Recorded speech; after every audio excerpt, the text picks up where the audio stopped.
James left me a message. Living with Diana now. Don't bother asking for money. I've made sure there's nothing left to split. I stared at my phone, holding my coffee steady.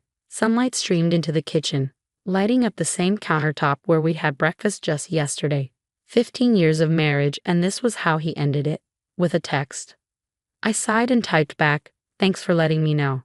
I added a thumbs up emoji for good measure. His response came immediately. "That's it? No crying? No begging. Diana was right, you really are cold." I set my phone down. Diana, his 28-year-old assistant, had been in his life for only 8 months. She had no idea what she was getting into. I almost felt bad for her. Almost. I opened my laptop and pulled up an old email from Marcus, our accountant. 3 months ago, he'd warned me about strange activity in our company's finances. I had told him to investigate. Now I was glad I did. I dialed Marcus. He picked up on the second ring. "Olivia, I was just about to call you. The audit report came in this morning." I smiled. Perfect timing. James just told me he's moved in with Diana, and there's nothing left to split. Marcus sighed. He actually put that in writing. With an emoji, I confirmed. "Let's move forward with everything we discussed." "Are you sure? Once we report this." He made his choice, Marcus. Now he'll face the consequences. Just then, my phone buzzed again. Another text from James. "I'll send someone to pack up your things. Diana wants to redecorate." I chuckled, thinking about the financial evidence Marcus had been gathering. Hidden money, fake accounts, offshore transfers. James thought he was clever, but he forgot one thing. I helped build our company. I knew everything. The doorbell rang. I checked the security camera. Diana stood there, clutching her designer handbag. Bold move. I opened the door with a polite smile. "Diana? What a surprise." She hesitated, then said, "James asked me to measure for new curtains. He said you'd be moving out soon." I stepped aside. "Go ahead. But maybe wait until after the audit." She froze. "The audit?" I feigned surprise. "Oh, James didn't tell you. The IRS is very interested in some recent transactions." Her face paled. I should check with James first." "Probably a good idea," I said lightly. "Oh, and ask him about the Peterson account. Just something to think about." Diana practically ran to her car. I watched her speed off, knowing exactly what would happen next. She called James in a panic. He'd reassure her, blame me, tell her not to worry. But then she'd look up the Peterson account. She'd see how its CEO went to prison for fraud. She'd realize James had copied the same tricks. A new text from James appeared. "What did you say to Diana?" I snapped a picture of the audit report and sent it. 3 dots appeared as he typed. Then they disappeared. Then they came back. "Finally, we need to talk." "Yes," I replied. "Bring your lawyer." I set my phone down and looked out the window. James had always loved this house, loved the way it made him look successful. But he'd underestimated me. That was about to change. Bennett and Associates took up the entire 15th floor of a sleek downtown building. I sat in a conference room, watching James shift uncomfortably in his expensive suit.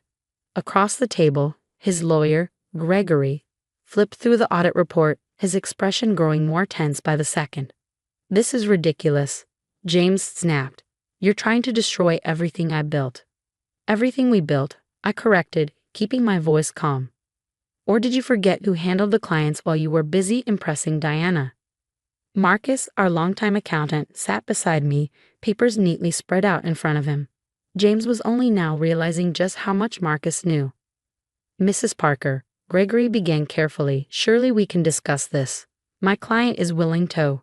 "Your client," I interrupted, "has been moving money into secret accounts for months. He stole client funds, faked reports, and committed tax fraud. Should I go on?" James's face turned red. "You can't prove that." Marcus slid a USB drive across the table. "Actually, we can. Every shady transaction, every fake document, it's all here. Including the offshore account he opened in Diana's name last month." Diana, who had come along expecting to support James, suddenly looked confused. "What offshore account?" she asked. James waved a hand. "It's nothing, baby. Just business." I let out a quiet laugh. Oh, you mean transferring $2.3 million into an account under your girlfriend's name? That business? Diana's face paled. James, what is she talking about? Don't let her manipulate you, James said, but I could see the fear in his eyes. He knew we had him cornered. Sarah, my lawyer, finally spoke. Mr. Parker, the IRS has already been notified. They're very interested in your creative bookkeeping. James's eyes met mine. You wouldn't. You'll go down too. The firm will be ruined. Now, James, I said, I've already given full proof of my cooperation. The board is ready to move forward. You're the only one going down. Diana suddenly stood up. I need some air. She grabbed her purse and rushed out. Diana, wait. James called after her, but she didn't stop. He turned back to me, his face twisted with anger. Happy now? You've ruined everything. No, James, you did that yourself. Gregory leaned over and whispered something to James. His shoulders slumped. He had lost. What do you want? James finally asked. Sarah slid a document across the table. Full disclosure of all assets. Immediate resignation from the firm. A clean divorce with fair division of legal assets. Sign this, and we might keep you out of prison. James stared at the paper, his hands shaking. And if I don't? Then we report everything to the IRS and FBI, Marcus said simply. Silence filled the room. James picked up the pen, hesitated, then signed. His usual confident signature now shaky. You'll need to leave the house immediately, Sarah added. Your company access ends today. James stood up, trying to fix his jacket like he still had control. You think you've won. You're nothing without me. I stayed seated. That's where you're wrong, James. I built this company too. The difference is, I did it honestly. He stormed out. Through the glass walls, I saw Diana waiting by the elevators. She didn't even look at him. Instead, she kept pressing the down button, eager to get away. I gathered my things, the weight of the morning settling in. Marcus gave my arm a reassuring squeeze. You did the right thing, Olivia. I nodded, watching as James and Diana left in separate elevators. I know, I just wish he'd made better choices. As I stepped out of the conference room, I lifted my head high. The worst was over. Now it was time to rebuild my firm, my life, and my future. But this time, on my own terms. 6 months after the meeting that changed everything, I stood in my office overlooking the city skyline. The firm had not only survived James' departure but was thriving. Our clients had appreciated my transparency during the transition, and most had chosen to stay. My phone buzzed with a text from Marcus. Just heard from Gregory. James took the plea deal.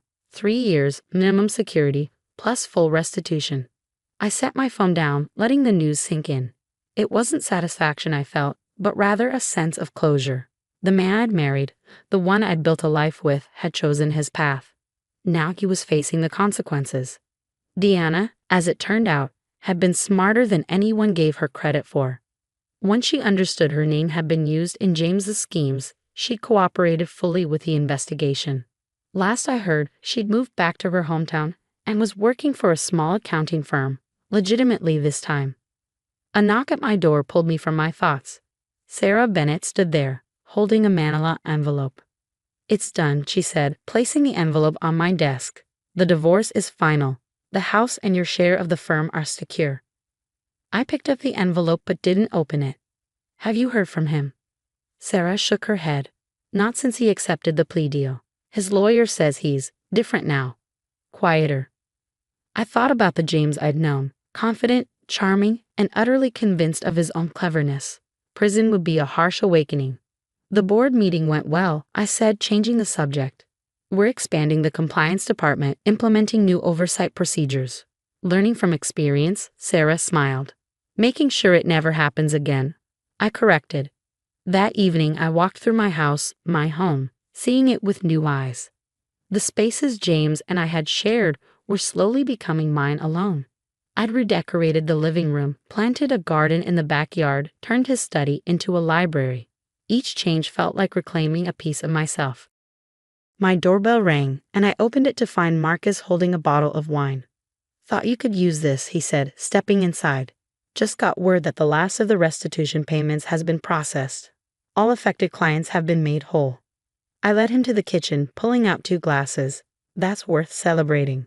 As we sat on my back patio, watching the sunset, Marcus cleared his throat. You know, when I first noticed the discrepancies in the accounts, I was afraid to tell you. Thought it might break you. I smiled, sipping my wine. The old me might have broken, but I'm not that person anymore. No, he agreed, you're stronger. A text lit up my phone from James's sister, Emma. She'd stood by me through everything, choosing truth over family loyalty. Just checked on the house, she wrote. He's doing okay. Teaches accounting to other inmates now. Says he's sorry. I didn't respond. His apology, while probably sincere, came too late. The time for sorry had passed. What's next for you? Marcus asked, noticing my distraction. I looked out at my garden, where new flowers were starting to bloom. Growth. The firm is expanding. I'm mentoring young accountants, teaching them to spot the red flags I missed. Something good should come from all this. And personally, I thought about the art classes I'd started taking, the travel plans I was making, the life I was building on my own terms. I'm learning to trust again, I said finally, not others, myself. As if on cue, my phone buzzed with another message. This one was from an unknown number. I'm sorry. For everything. Jay. I deleted it without responding. The time for his words had passed. Now was the time for my actions. Marcus raised his glass. To new beginnings? To wisdom, I corrected, clinking my glass against his. And to knowing your own worth. Later that night, after Marcus left, I sat in my library. The room that once housed James's schemes and secrets. On the wall hung a new piece of art, a painting I created in my classes. It wasn't perfect, but it was authentically mine. I picked up the manila envelope Sarah had brought earlier, finally ready to look at the divorce papers. As I read through them, I felt no sadness, no regret. Instead, I felt peace. James had thought he was writing the end of our story when he sent that text 6 months ago. Instead, he'd only written the end of his chapter. My story was just beginning. Standing at my window, watching the city lights twinkle in the distance, I smiled. The audit report that had changed everything now sat in a drawer. A reminder that sometimes the greatest acts of love are the ones we do for ourselves. Like choosing truth over comfort, strength over silence, and growth over stagnation. Tomorrow, I would wake up and continue building the life I deserved. And this time, I would do it on my own terms.